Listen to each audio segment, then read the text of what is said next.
Party करने वाली बहू। एक बार की बात है, एक छोटे से शहर में एक परिवार रहता था जिसमें रामू और उसकी माँ बेहद खुशी से अपना जीवन व्यतीत कर रहे थे। रामू ऑटो चलाता था और उससे जो भी आमदनी होती थी माँ बेटे खुशी खुशी उससे गुजारा करते थे। ऐसे ही दिन बीत रहे थे। रामू की शादी की उम्र हो गई थी। एक दिन रामू की चाची उनके घर आई। रामू की चाची ने रामू की माँ से कहा, अरे दीदी, रामू की शादी की उम्र हो गई है, क्यों ना अच्छी सी लड़की देखकर उसकी शादी कर दो। और आप भी तो बूढ़ी हो गई हो, अब आप आराम करो और बहू के हाथों का खाना खाओ।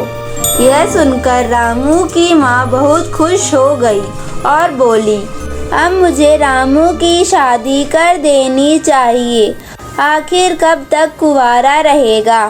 ठीक है दीदी, यह मुझ पर छोड़ दो, मैं आपके लिए एक सुंदर सी बहू ढूंढ कर लाके दूंगी। कुछ ही दिनों में रामू की चाची ने एक सुंदर सी लड़की ढूंढ ली जिसका नाम रोजी था। रोजी बहुत सुंदर थी और रामू को भी रोजी बहुत पसंद आई और कुछ ही दिनों में रामू और रोजी की शादी हो जाती है। शादी के कुछ दिन बहुत अच्छे बीते। रोजी सबका ख्याल रखती थी और सभी जिम्मेदारियों को सही से निभाती थी। लेकिन रामू और रामू की माँ को रोजी के बारे में पता नहीं था कि वह बहुत खर्चे वाली बहू है। उसे फर्क नहीं पड़ता था कि पैसे कहाँ से आएंगे, उसे बस अपने कपड़ों और गहनों से मतलब था। रोजी ने कुछ दिन बाद ही अपने रंग दिखाने शुरू कर दिए। वह महीने में कई बार पार्टी में जाने लगी। वह हर पार्टी में नए कपड़े और गहने पहनती थी और जब उसके पास नए कपड़े और गहने खत्म हो गए तब वह अपने पति के पैसे पानी की तरह अपने कपड़े और गहनों पर खर्च करने लगी। ऐसे ही एक दिन रामू ने रोजी को घर के महीने भर का राशन लाने के लिए पैसे दिए और वह अपने काम पर चला गया। तभी रोजी कहती है, अरे मुझे आज पार्टी में जाना है और मेरे पास एक भी नए कपड़े नहीं हैं, तो मैं इन पैसों से अपने लिए नए कपड़े और गहने ले आती हूँ और राशन बाद में लाऊंगी। वैसे भी अभी तो 2-3 दिन का राशन है और मुझे तो आज पार्टी में जाना है। रोजी बाजार में अपने लिए नए कपड़े और गहने खरीदने पहुंच जाती है, जहां वह महंगे महंगे कपड़े और गहने खरीद कर घर आती है। वह तैयार होकर पार्टी में चली जाती है और यह बात जब रामू को पता चलती है तब रामू रोजी से कहता है, रोजी, आपने नए कपड़े और गहने खरीदने में इतने पैसे क्यों बर्बाद करती हो? आपको सोचना चाहिए आपके पति की इतनी अच्छी कमाई नहीं है कि आप एक महीने में 10 बार पार्टी में जाने के लिए नए कपड़े और गहने खरीदे। यह सुनकर रोजी को बहुत गुस्सा आ गया और बोली, कभी भी तुम ज्यादा कमाने के बारे में नहीं सोचते। अगर तुम ज्यादा ऑटो चलाओगे तो ज्यादा कमाई होगी और मैं आराम से नए कपड़े पहन सकूंगी, पर नहीं, तुम्हें तो मेरे कपड़ों और मेरी पार्टी से दिक्कत है। यह कहकर रोजी अपने सास के पास जाती है और अपनी सास से कहती है, माँ जी, मुझे अपने गहने दे दीजिए, मुझे पार्टी में जाना है और मेरे पास नए गहने नहीं हैं। क्या मैं अपने गहने तुम्हें दे दूं? पता नहीं क्या जमाना आ गया है। हमारे जमाने में हम अपने गहने अपनी सासों को दिया करते थे।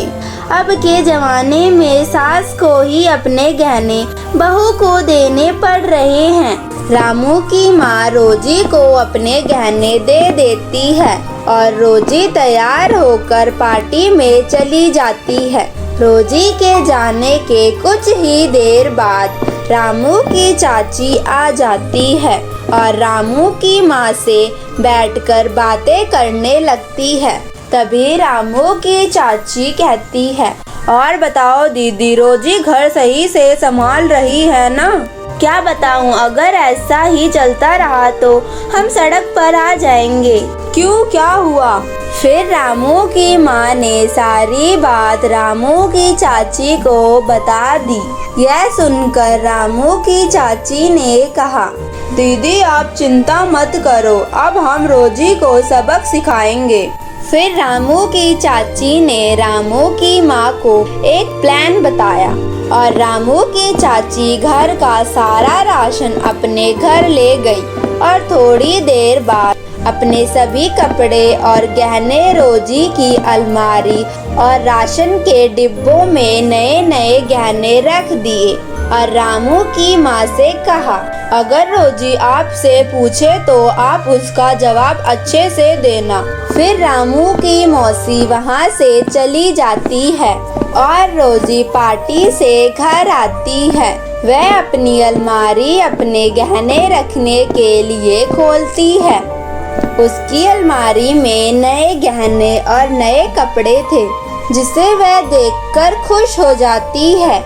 लेकिन जब रोजी किचन में खाना बनाने के लिए जाती है तो उसे फिर से राशन के डिब्बों में नए गहने मिलते हैं, जिसे वह देखकर और भी खुश हो जाती है। उसकी खुशी का ठिकाना नहीं था। लेकिन जब रोजी ने किचन के सभी डिब्बों में राशन की तलाश की तो उसे किसी भी डिब्बे में राशन नहीं मिला और वह अपनी सास के पास गई और अपनी सास से बोली, माँ जी किचन का राशन कहाँ गया? सभी में गहने रखे हैं। बहू, आपको गहने और कपड़े सबसे ज़्यादा पसंद है, इसीलिए आज मैंने घर का राशन और सामान बेचकर आपके लिए नए गहने और कपड़े खरीद कर लाई हूँ। अब आप इसे पहनकर पार्टी में जा सकती हो। यह सुनकर रोजी ने कहा, ठीक है, मगर खाने के बिना मैं गहने और कपड़े का क्या करूँगी? अब खाना खाने की क्या ज़रूरत है? तुम्हें अपनी सबसे प्यारी चीज़ मिल गई है, तुम्हें इसमें खुशी होनी चाहिए। यह सुनकर रोजी को अपनी हरकत पर पछतावा होने लगा। तभी रामू की मौसी भी आ गई और उन्होंने रोजी से कहा, यह सब मैंने आपको समझाने के लिए किया है कि केवल नए कपड़े और गहने ज़रूरी नहीं हैं। इसके अलावा दुनिया में भी बहुत कुछ होता है और आपको नए कपड़े और गहने का इतना शौक है तो आप खुद क्यों नहीं कमाती और उससे अपनी सारी इच्छाओं को पूरा कर लीजिए।